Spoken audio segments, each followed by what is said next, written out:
કેમ છો વિદ્યાર્થી મિત્રો? નવમા ધોરણના ગણિતમાં તમારું સ્વાગત છે. વિદ્યાર્થી મિત્રો, નવમા ધોરણનું ગણિત 10મા ધોરણના ગણિતને શીખવા માટે ખૂબ જ અગત્યનું હોય છે. એટલા માટે નવમું ધોરણ આપણા 10માનો પાયો છે. જેટલું બને એટલું ખૂબ જ સરસ રીતે અને બેસ્ટ આપણે નવમા ધોરણના ગણિતનો અભ્યાસ કરવો છે, જેથી કરીને 10મા ધોરણમાં આપણને ભરપૂર મદદરૂપ થાય. હવે નવમા ધોરણની અંદર આપણે સૌથી પહેલાં શરૂઆત કરીએ. આપણું જે પહેલું પ્રકરણ છે સંખ્યા પદ્ધતિ, ત્યાંથી બરાબર. સંખ્યા પદ્ધતિની અંદર અનેક પ્રકારની સંખ્યાઓની સામાન્ય ગણતરીઓ આપણે પહેલા ચેપ્ટરમાં શીખવાની છે.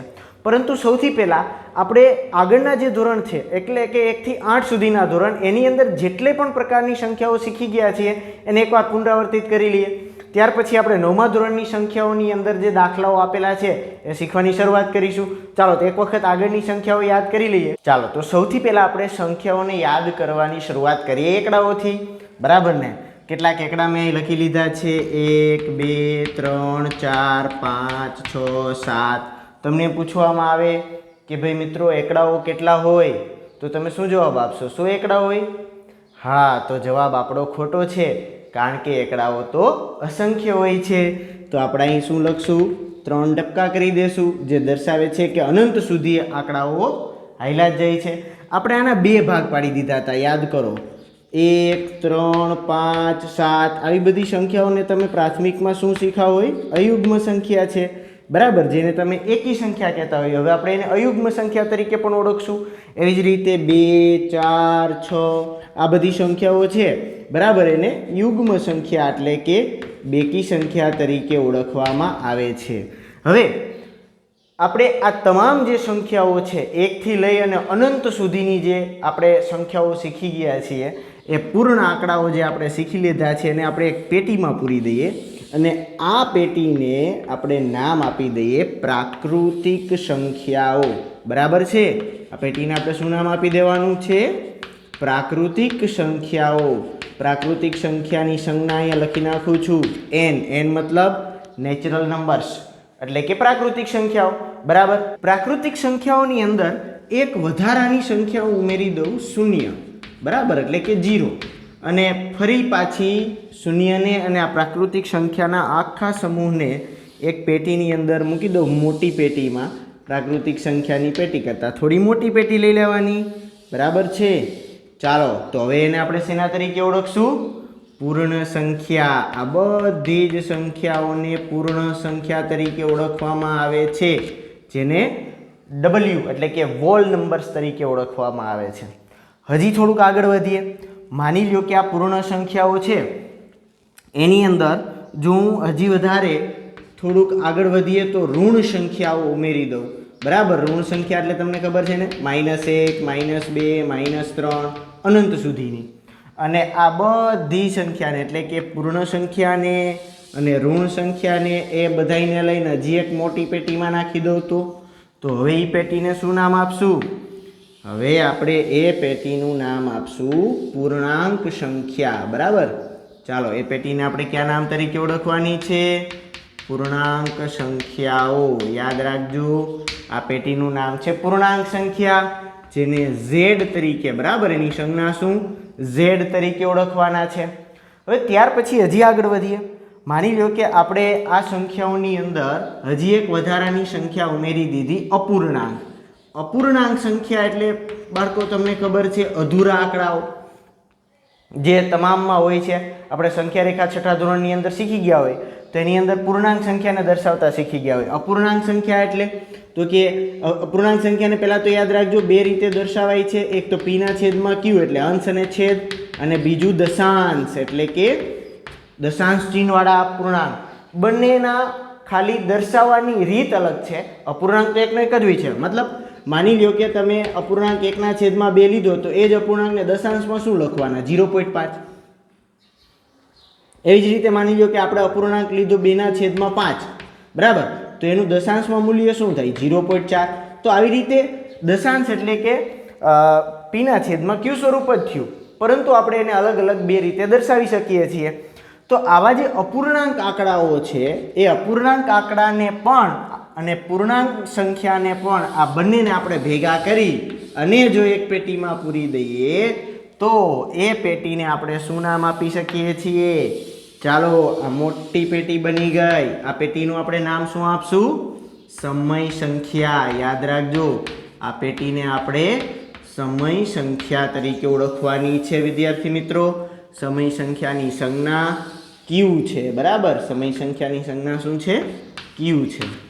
તો વિદ્યાર્થી મિત્રો, જો આપણે સરળ સ્વરૂપમાં સમજવું હોય તો આપણે અત્યાર સુધીમાં શીખેલી સંખ્યાઓ એટલે કે પ્રાકૃતિક સંખ્યા છે, અથવા તો પૂર્ણ સંખ્યા છે, અથવા તો પૂર્ણાંક સંખ્યા છે, કે પછી અપૂર્ણાંક સંખ્યા છે, આ તમામ સંખ્યાઓ એ એક જ સમૂહની અંદર આવેલી છે, જેને આપણે સમય સંખ્યા તરીકે ઓળખીએ છીએ. મતલબ આ બધી જ સંખ્યાઓ સમય જ છે.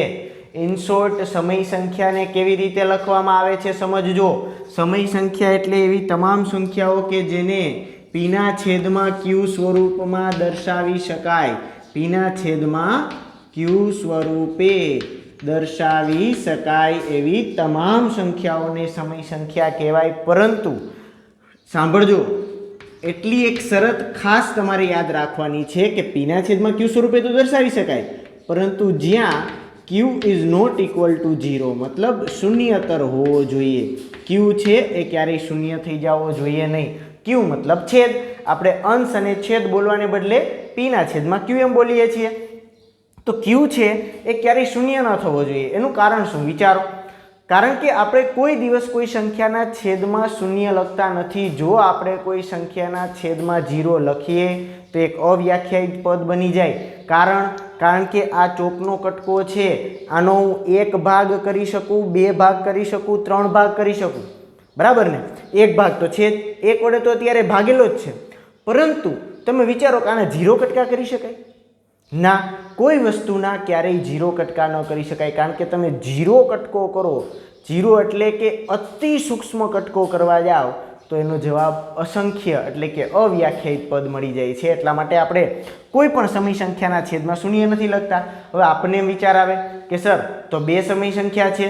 હા, 2 સમય સંખ્યા છે. કારણ કે 2ના છેદમાં કાંઈ નથી, તો તમે શું લખવાના? 2ના છેદમાં 1 લખી નાખવાના. બરાબર ને? વળી કહો કેમ કે -7. -7 પણ સમય સંખ્યા છે. કારણ કે -7ના છેદમાં શું લખશો? 1 લખશો જ.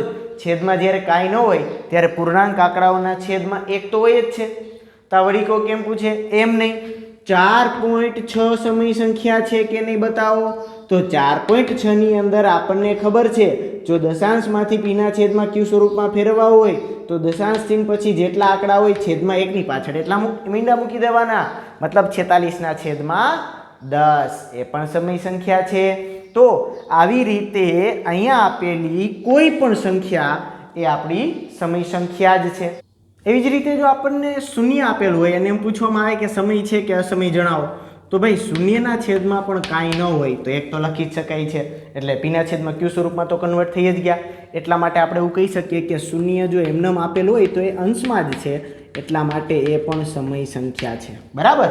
હવે આપણે અપૂર્ણાંકની જો વાત કરીએ તો અપૂર્ણાંકની અંદર સમાન સમય સંખ્યા કરીને આપણે એક ટોપિક શીખવાનો છે. સમાન સમય સંખ્યાઓ એટલે શું થાય? બરાબર. અપૂર્ણાંકની આપણે ચર્ચા કરી રહ્યા છીએ. પીના છેદમાં ક્યુ દશાંશ 2 ની વાત કરીએ. માની લો કે તમને એક અપૂર્ણાંક આપ્યો છે 2/3. આ સમય તો છે જ. બરાબર ને? પરંતુ હું અહીંયા 4/6 લખું તો હવે આ બે અલગ અલગ અપૂર્ણાંક થયા કે સમાન થયા? આ બે સમાન જ છે. કારણ કે આને જો તમે અતિ સંક્ષિપ્ત રૂપ આપો એટલે કે આના છેદ ઉડાડી દો તો 2 ભાગ હાલે. આપણને ખબર છે 2/3 વધે. તો ભાઈ 2/3 ને 4/6 એ બંને સમાન સમય સંખ્યા જ છે. એવી જ રીતે તમને અહીંયા 8/12 આપેલા હોય તો પણ સમાન સમય સંખ્યા છે. 20/30 આપેલા હોય તો મતલબ આ બધી સમય સંખ્યાઓ સમાન છે. કારણ કે આ બધાને છેદ ઉડાડીને સાદુરૂપ આપો એટલે એનું એક જ સ્વરૂપ તમને મળવાનું છે 2/3. બરાબર. અહીંયા તમે છેદ ઉડાડો તો પણ ભલે 4 દુ 8, 4 તેરી 12. અહીંયા છેદ ઉડાડો તો પણ 10 દુ 20, 10 તેરી 30. એવી જ રીતે દશાંશ અપૂર્ણાંકમાં પણ પીના છેદમાં ક્યુની વાત કરી.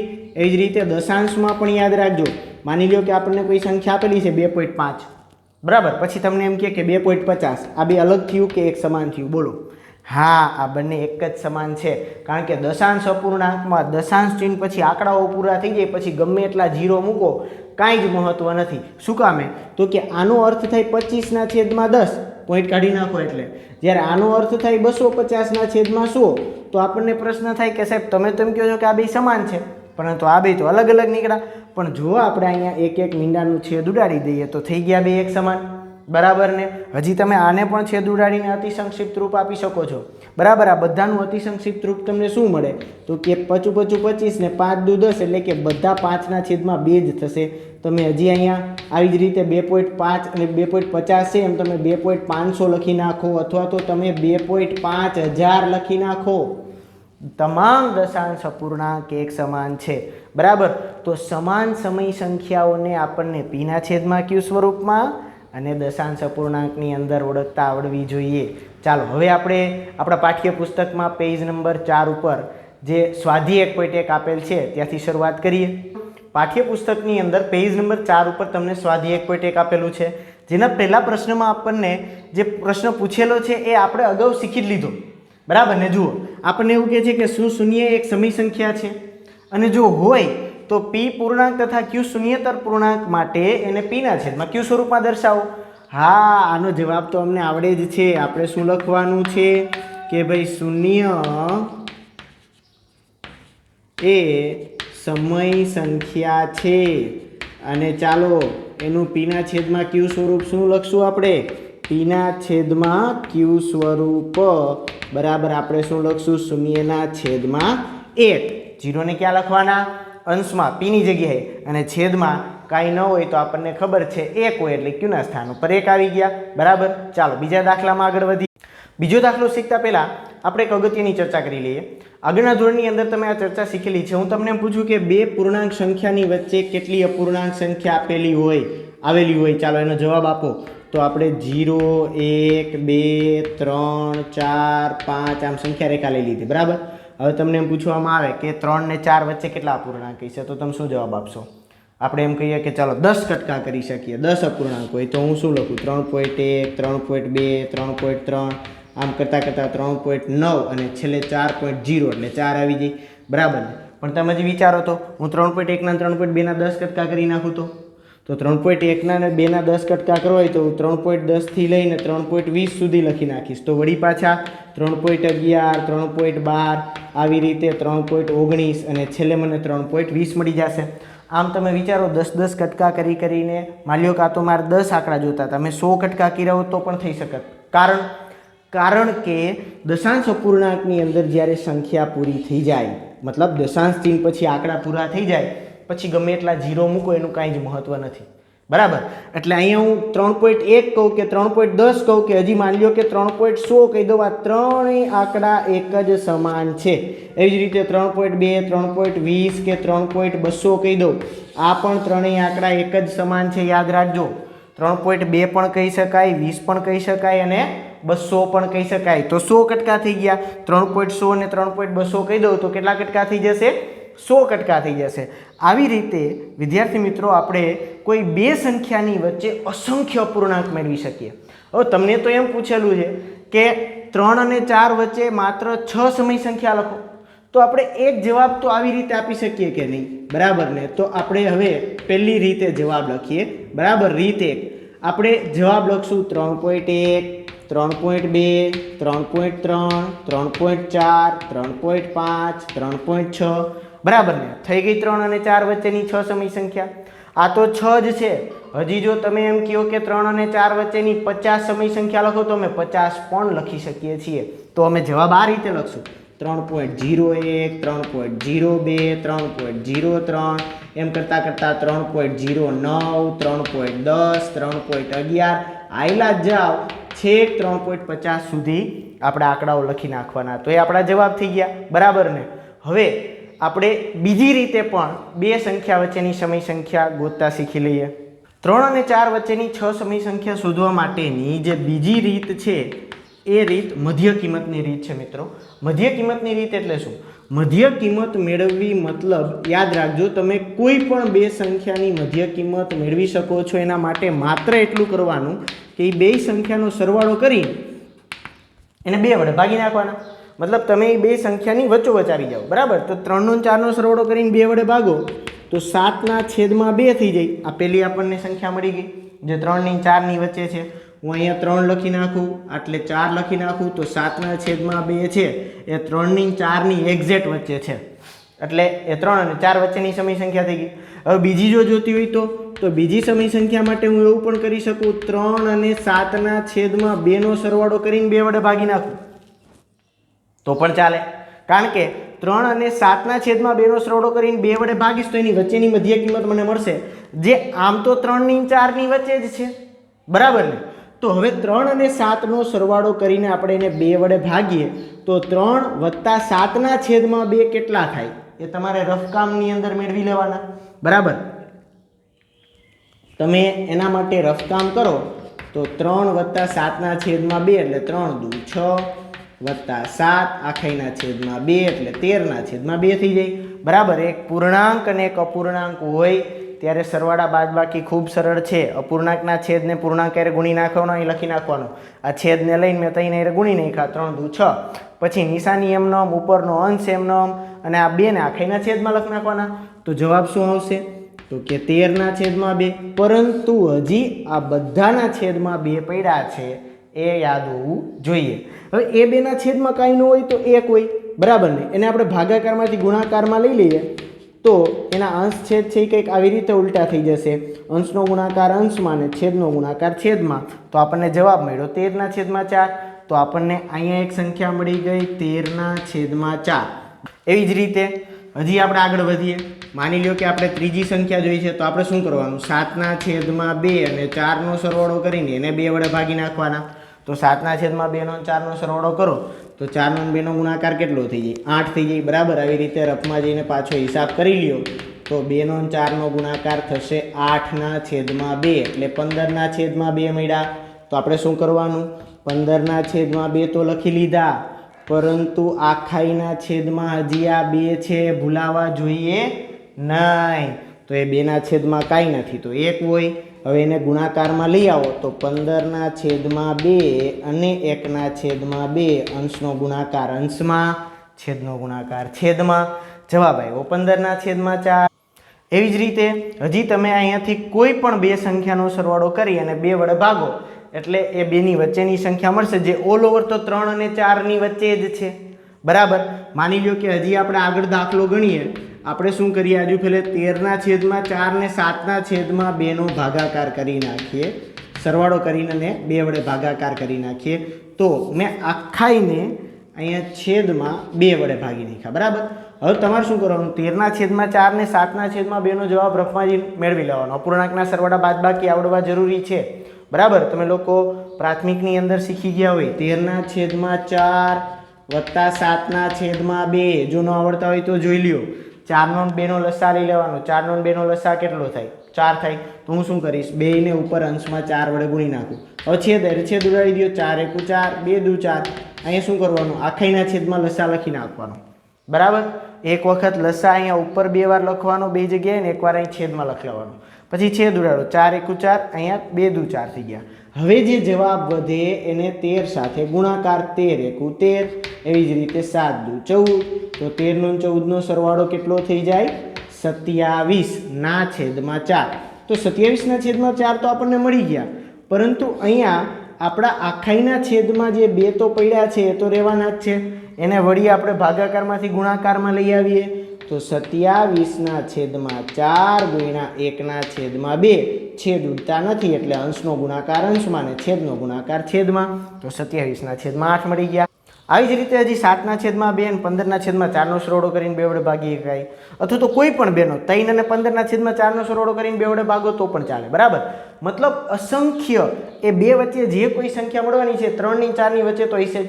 મતલબ 4 અને 3 વચ્ચે તમને અહીંયા અસંખ્ય સમય સંખ્યાઓ મળશે. તો હજી બાકીની 2 સંખ્યાઓ આપણે 5મી અને 6ઠી ગોતવાની છે, તમે જાતે પ્રેક્ટિસ કરજો, બરાબર. મેં તમને 2 રીતે 2 સંખ્યા વચ્ચેની સમય સંખ્યા અહીંયા મેળવતા શીખવાડી દીધી. તમને જે રીતે મજા આવે, આપણને ખબર છે જો કે પહેલી રીતે જ વધારે મજા આવે, પરંતુ બીજી રીત લાંબી છે છતાંય કામની છે એટલે એની ભરપૂર પ્રેક્ટિસ કરજો. હવે ત્રીજા દાખલાની અંદર અપૂર્ણાંક સંખ્યાઓ વચ્ચે સમય સંખ્યા ગોતવાની છે, એ પણ ખૂબ સહેલી છે. આ તો પૂર્ણાંક સંખ્યાઓ હતી. હવે ત્રીજા દાખલાની અંદર આપણને બે અપૂર્ણાંક વચ્ચે સમય સંખ્યા ગોતવાનું કહે છે, તો એ પણ ખૂબ જ સરળ છે. ચાલો ત્રીજા દાખલાની થોડી પ્રેક્ટિસ કરીએ. ત્રીજા દાખલાની અંદર આપણને બે અપૂર્ણાંક સંખ્યાઓ આપેલી છે અને એની વચ્ચેની 5 સમય સંખ્યાઓ આપણે મેળવવાની છે, બરાબર. તો સૌથી પહેલાં આપણે એક બીજું ઉદાહરણ સમજી લઈએ. બીજું ઉદાહરણ એટલા માટે કારણ કે હું અહીંયા જે રકમ લખું છું એમાં તમે જોઈ શકો છો કે છેદ સમાન નથી. અહીંયા આપણને છેદ સમાન નહીં પાસે, મતલબ આ દાખલો તો ખૂબ સરળ થઈ ગયો. પરંતુ પરીક્ષામાં બની શકે કે આપણને છેદ સમાન ન હોય એવા પૂર્ણાંક આપ્યા હોય તો ત્યારે આપણે થોડીક પહેલાં અગાઉ ચર્ચા કરી લીધી હોય તો આપણને આવડી જાય. ચાલો શું કરવાનું જુઓ, 3/4 અને 2/5 આ બંનેના છેદ સમાન નથી અને આ બે વચ્ચેની સમય સંખ્યાઓ તમને માની લ્યો કે 5 જેટલી સમય સંખ્યાઓ લખવાનું કીધું. હાવ એકદમ તમારે સરળ પ્રક્રિયા, કાંઈ નહીં, છેદને સમાન કરી દેવાના. હવે છેદને સમાન કરવા માટે શું કરાય તો કે 3/4 જે છેદ આપ્યો છે ને 4, એના વડે અહીંયા ઉપર નીચે ગુણી નાખું અને આના છેદ વડે પેલા અપૂર્ણાંકને ઉપર નીચે ગુણી નાખું, મતલબ ક્રોસમાં છેદ વડે બેને ગુણી નાખ્યા, બરાબર. તો હવે જુઓ અહીં કેટલા થઈ જાય, 3×5 = 15/20, બરાબર છે. એવી રીતે અહીંયા 4×2 = 8/20, તો બંનેના છેદ સમાન થઈ ગયા. હવે આ બે વચ્ચેની મતલબ 8/20 અને 15/20 વચ્ચેની તમામ સંખ્યાઓ એ 3/4 અને 2/5 વચ્ચેની સમય સંખ્યાઓ જ કહેવાય. મતલબ આપણે શું કરવાનું, હું અહીંયા લખી શકું 9/20, 10/20, 11/20. આ બધી જ સંખ્યાઓ આપેલી બંને સંખ્યાની વચ્ચેની જ સમય સંખ્યાઓ છે, બરાબર છે. તો કઈ રીતે બે સંખ્યા વચ્ચેની સમય સંખ્યાઓ મેળવી ખબર પડી ગઈ.